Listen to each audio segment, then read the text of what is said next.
क्या देखती हैं यशोदा जी?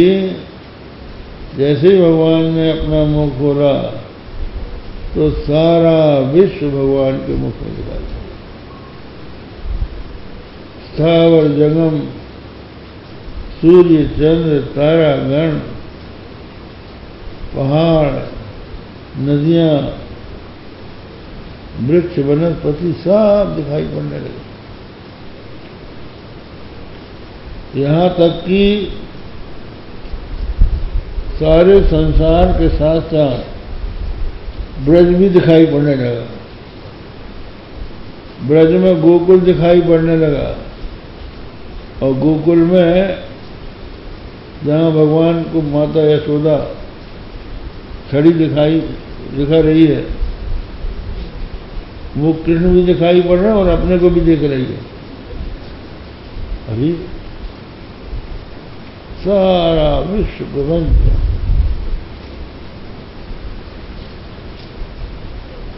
माता को भगवान ने मानो दिव्य दृष्टि दे दी,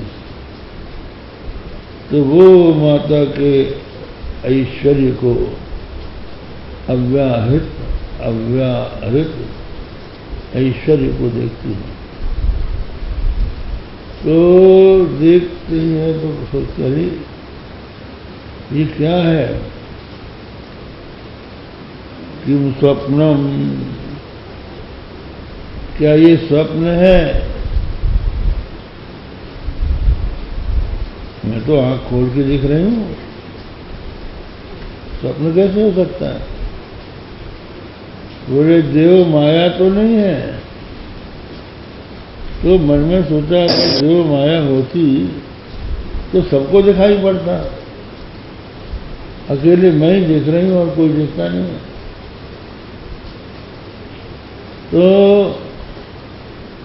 बोले कहीं ऐसा तो नहीं है कि कृष्ण का मुंह दर्पण हो गया हो और उसमें ये जगह दिखाई पड़ता हो? तो मन में सोचा कि दर्पण में तो उल्टा दिखता है।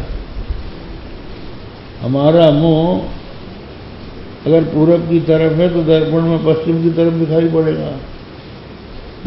यहां तो सीधे सीधा दिख रहा है,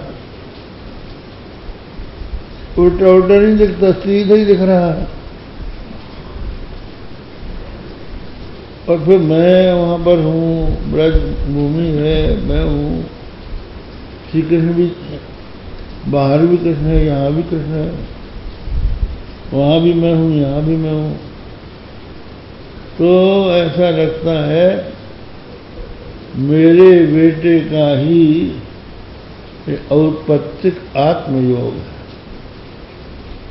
इसमें स्वाभाविक इतना प्रभाव है, ये सारे विश्व को अपने मुख में रखे हुए हैं।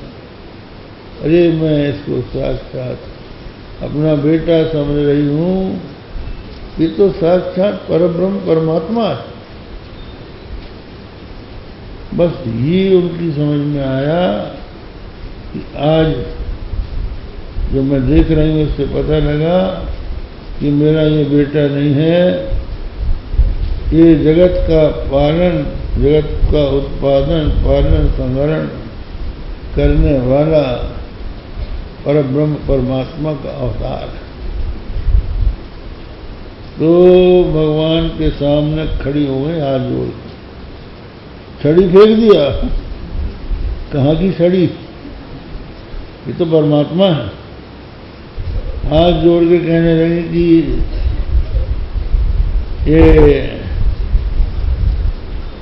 ये मैं हूँ, ये मेरा है, मैं ब्रजराज नंद की पत्नी हूँ, ये गोप गोपी सब मेरे हैं। ये जिनकी माया से प्रतीत हो रहा है, मैं उनकी शरण में, समय गति है, मैं इनकी शरण में आई हूँ। ऐसा जब मैया ने हाथ जोड़ के कहा तो भगवान ने सोचा कि हो ये तो गड़बड़ हो गया, अब हमारी स्वतंत्रता गई। अब हमारे लिए मंदिर बनेगा, मंदिर में हमारी स्थापना होगी और समय समय पर आरती होगी, समय समय पर भोग लगेगा, गोपियों के यहाँ माखन चोरी करने कौन जाएगा? तो किवाड़ बंद कर देगी ये।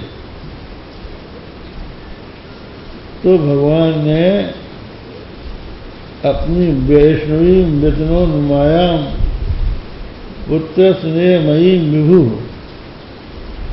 भगवान की माया 3 प्रकार की होती। एक माया होती है विमुख जन मोहिनी माया, जो प्राणी भगवान से विमुख रहते हैं वो भगवान की महिमा को देखकर भी उनको भगवान नहीं समझते। जैसे दुर्योधन, भगवान ने विराट रूप दिखा दिया लेकिन उसको विश्वास नहीं हुआ कि ये भगवान है, वो कहने ये जादूगर, ये कहने लगा। तो महिमा को जानकर भी जो नहीं जानते हैं वो विमुख जन मोहिनी माया से मोहित है। दैवी हीषा गुणमयी माया दुरत्या, ये मेरी गुणमयी देवी माया है, ये दुरत्या है, इसको पार करना कठिन है। तो मामेव ये प्रपद्यन्ते, मामेव ये प्रपद्यन्ते माया में तान तरंति थे, जो मेरी शरण में आता है वो इस माया को पार होता है, अन्यथा बड़े बड़े बुद्धिमान विद्वान भी इस माया से मोहित होकर भटकते रहते हैं।